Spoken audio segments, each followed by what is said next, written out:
வணக்கம், welcome to சுவைத்திரு. நம்ம இன்னைக்கு பார்க்க போகிற ரெசிபி கோதுமை மாவில் ஒரு சூப்பரான கீ பிஸ்கெட் எப்படி பண்ணுறது நம்ம இன்றைக்கி பார்க்க போகிறோம்.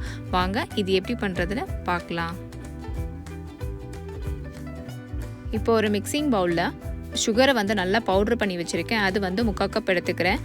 அதே 3/4 கப் அளவு கீ சேர்த்துக்கலாம். இப்போ நல்லா மிக்ஸ் பண்ணிக்கலாம். நல்லா கலர் சேஞ்ச் ஆகி நல்லா க்ரீமியாக வரும். அது வரைக்கும் நல்லா மிக்ஸ் பண்ணிக்கலாம்.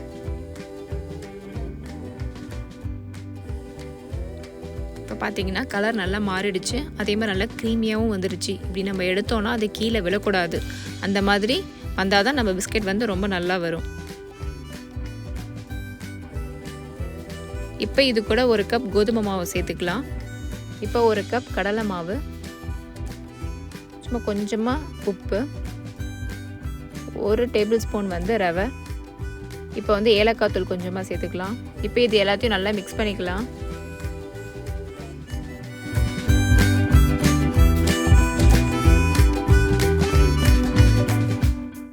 மாவு நல்லா பிசைஞ்சோன்னே லூஸாக இருந்துச்சு அப்படின்னா 1 டேபிள் ஸ்பூன் அளவு நம்ம கோதுமை மாவு சேர்த்தோன்னா கரெக்டாகிடும். அதே மாதிரி ரொம்ப டைட்டாக இருந்துச்சு அப்படின்னா தண்ணி எதுவுமே சேர்க்கக்கூடாது. 1 டேபிள் ஸ்பூன் அளவு கீ சேர்த்தோம்னா கரெக்டாக வந்துடும். நல்லா கையில் ஒட்டாமல் நல்லா வரணும். நம்ம கையில் எடுத்தோன்னா நல்லா லைட் வெயிட்டாக இருக்கணும். அந்த மாதிரி வந்தால் தான் நம்ம பிஸ்கெட் ரொம்ப நல்லா வரும். இப்போ நான் பேன் எடுத்திருக்கேன். நீங்கள் பிளேட் கூட எடுத்துக்கலாம். அதை லேஸாக கீ அப்ளை பண்ணியிருக்கேன். அதுக்கு மேலே பட்டர் பேப்பரை வச்சுருக்கேன். இப்போ கொஞ்சமாக மாவு எடுத்து நல்லா இந்த மாதிரி உருட்டிக்கிறேன். உருட்டி லேஸாக ப்ரெஸ் பண்ணி விட்டுக்கலாம். நடுவில் லேஸாக அந்த மாதிரி ப்ரெஸ் பண்ணி விட்டிங்கன்னா குழி மாதிரி வரும். அதில் சும்மா கொஞ்சமாக நட்ஸ் நான் வச்சுருக்கேன். அதே மாதிரி நம்ம எல்லாத்தையும் இதே மாதிரி செஞ்சு எடுத்துக்கலாம்.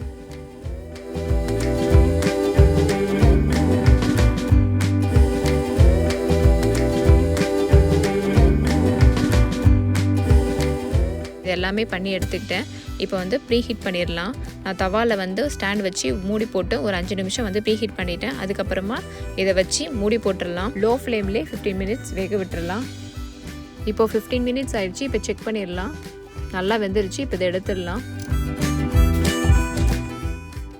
இப்போ உங்களுக்கு ஒன்று ஓப்பன் பண்ணி காட்டுறேன். ரொம்பவே நல்லாயிருக்கும்.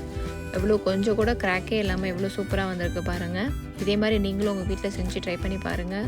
வாயில் போட்டால் அப்படியே கரையும், அந்த மாதிரி இருக்கும்.